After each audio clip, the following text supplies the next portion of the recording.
శ్రీశైలం ఆ పేరు వింటేనే ఒక తెలియని భక్తి పారవస్యం కలుగుతుంది. ద్వాదశ జ్యోతిర్లింగాలలో ఒకటిగా, అష్టాదశ శక్తి పీఠాలలో ఒకటిగా వెలుగొందుతున్న ఈ క్షేత్రం వెనుక మనుషులకే కాదు, నోరులేని జీవులకు కూడా మోక్షం ప్రసాదించిన ఒక అద్భుతమైన గాథ ఉంది. పూర్వం శ్రీశైల అడవుల్లో ఒక సాలీడు, ఒక పాము మరియు ఒక ఏనుగు నివసించేవి.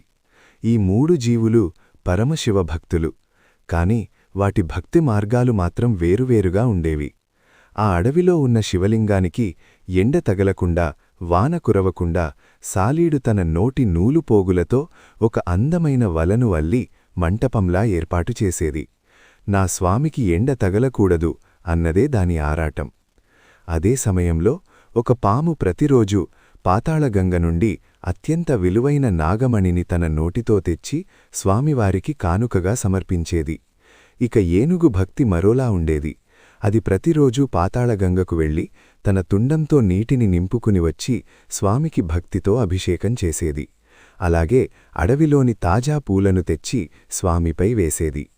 అయితే ఈ ముగ్గురూ వేరువేరు సమయాల్లో వచ్చి పూజించేవారు. ఒకరి భక్తిని మరొకరు గమనించలేకపోయారు.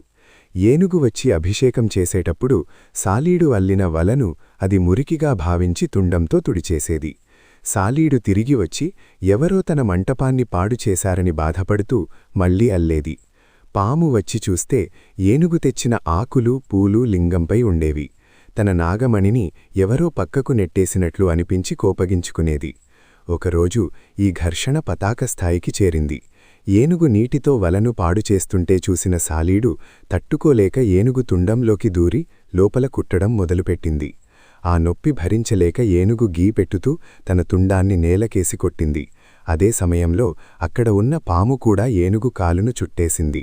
ఆ పోరాటంలో మూడు జీవులు ప్రాణాపాయస్థితికి చేరుకున్నాయి. వారి నిస్వార్థమైన, అమాయకమైన భక్తికి మెచ్చిన భోలాశంకరుడు వెంటనే అక్కడ ప్రత్యక్షమయ్యాడు. ఆ ముగ్గురిని అనుగ్రహించి వారికి మోక్షాన్ని ప్రసాదించాడు. ఆ ముగ్గురి పేర్లమీదనే ఈ క్షేత్రానికి శ్రీశైలమనే పేరు స్థిరపడిపోయింది. శ్రీ అంటే సాలీడు, శైల అంటే పాము మరియు పర్వతంలాంటి ఏనుగు భక్తికి నిదర్శనంగా ఈ క్షేత్రం నేటికీ వెలుగొందుతోంది. భాషరాని మూగజీవుల భక్తిని కూడా స్వీకరించి తన క్షేత్రానికే వారి పేరు పెట్టుకున్నాడంటే ఆ పరమశివుడు ఎంత కరుణామయుడో ఈ కథ ద్వారా మనకర్థమవుతుంది.